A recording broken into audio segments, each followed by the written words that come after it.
Have you heard of the disappearing 9 patch? It's a great beginner block that changes almost magically into a block that looks way more advanced. But maybe you're like me and wonder, is it really that easy? Instead of charm packs, can I use some of my stash? And possibly. Might there be a faster way? Well, I dived in deep so that you don't have to. And I have a free cheat sheet that you can download at the end. So stick with me and I'll show you how to do it.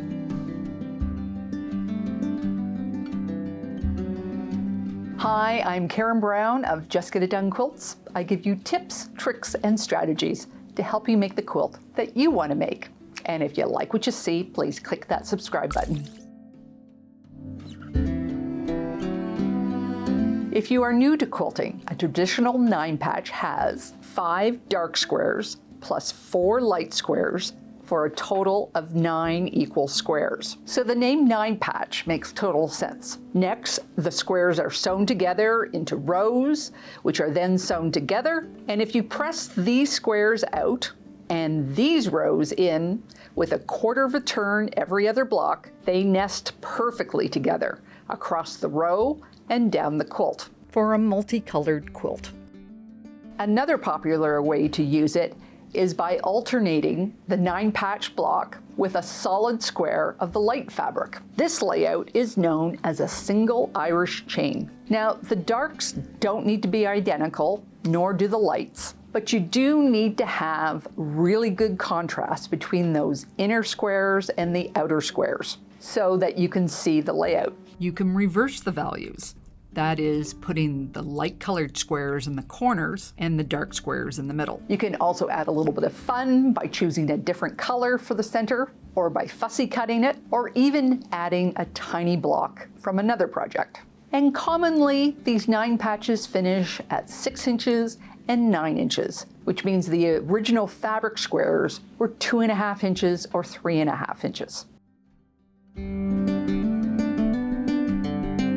So first you take your stitch ripper and then you do a half circle to the right and say alakazam. And if that doesn't work, take your blocks and align the centers with the lines on your cutting mat. Make a vertical cut through the center and then make a second cut through the horizontal center, which makes 4 new blocks that look like this. Now with these 4 blocks that you've just made, there are several layouts that you can choose from. You can twirl these 2 blocks so that the small blocks are in the outer corner. The others stay where they are. Then you can sew these 2 together, then sew the top to the bottom. And when we lay them out in a quilt, it looks like this. Or you can twirl the blocks the same way, but in the quilt layout, you alternate the corners.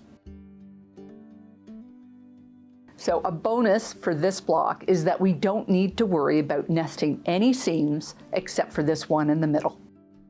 Now you can see that if we use our 6-inch blocks or our 9-inch blocks for this, we're going to get into some really small pieces. This block finishes at 5.5, and those small squares that came from the centerpiece are finishing less than 3/4 of an inch, which means you need a lot of blocks just to make a cuddle quilt size. So many patterns that use the disappearing 9 patch will start with a 5-inch charm square, and these finish at 13 inches.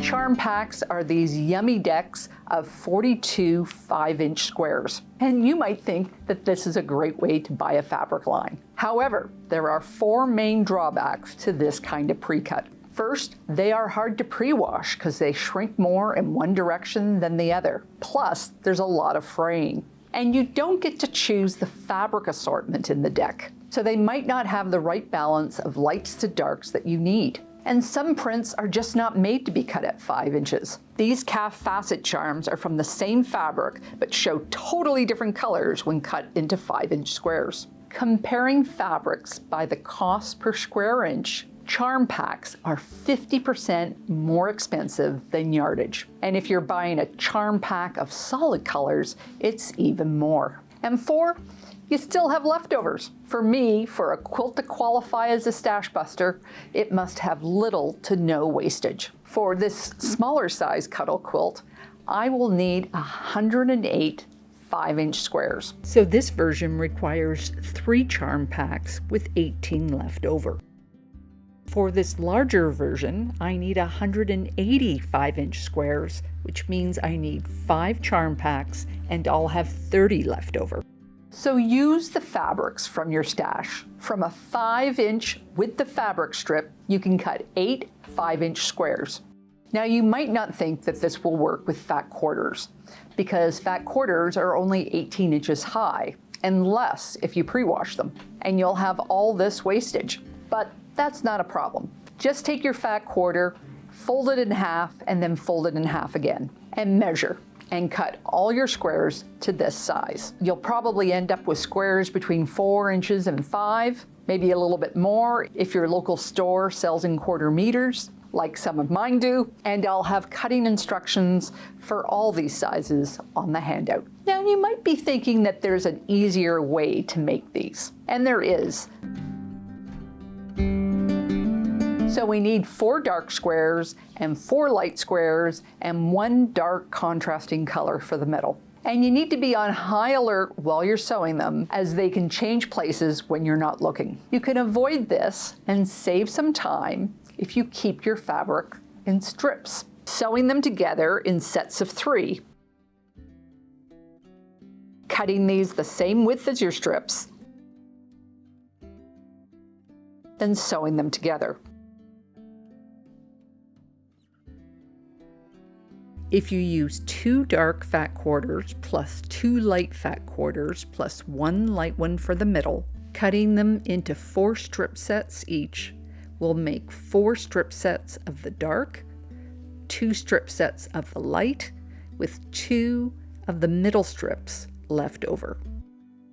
And if you cut those strip sets into 4, you will make 8 9 patches. Once it's all together, you just cut as you did before, through the vertical center and through the horizontal center.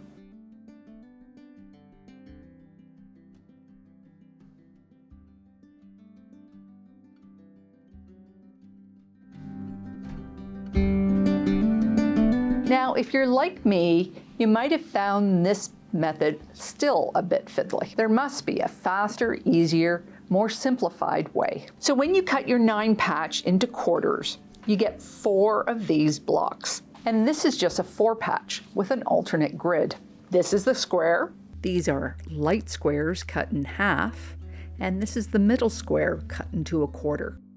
And we can sew these 2 together, and then these 2 together, and then these 2 rows together, and get exactly the same result. So I put it to the test. I made 4 blocks in all 3 methods. One set with 5-inch squares, a set made with strip sets, and making a 4 patch and sewing all those together. I timed all 3 methods, and this is what I found.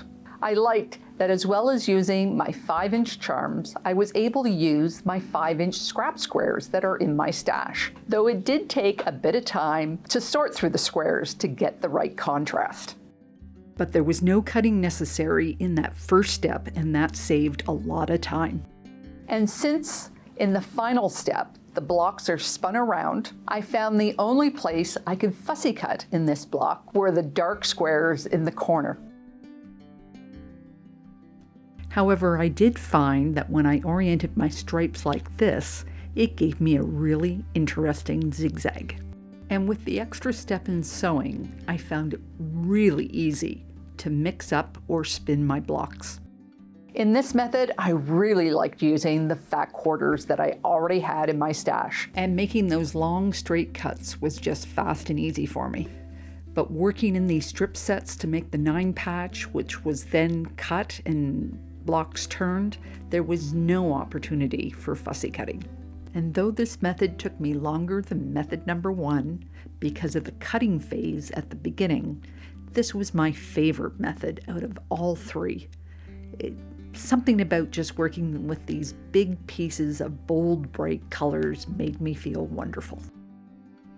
This method was so fast and easy to do, I just put on a podcast and just chain pieced. It was a bit more work in the initial cutting, but I didn't have to do that fiddly cut through in the center of the 9 patch. This also fit nicely into 5-minute sewing bursts. From the pressing to the cutting to the sewing, every step could be broken down into 5-minute intervals. I liked that I could use what I had, including my scraps, from my fat quarters to my 5-inch strips to my 2.5-inch strips. This method also had a big bonus that I could fussy cut any part of this block, if I wanted to. Now, if you would like to make your own disappearing 9 patch, just go to my website, look under More, look under Block Patterns, and there is a free handout for all 3 methods, for all sizes between 4 inches and 6 inches. And what method was the fastest? Method number 3, the 4 patch, but that is just very straightforward sewing. If you're going to do fussy cutting or use your scraps, it's going to add to your time. So what method did you like best? Please leave your vote in the comments section below. If you have any other questions about the disappearing 9 patch, you can leave them in the comments too. Take care, and I'll see you next time.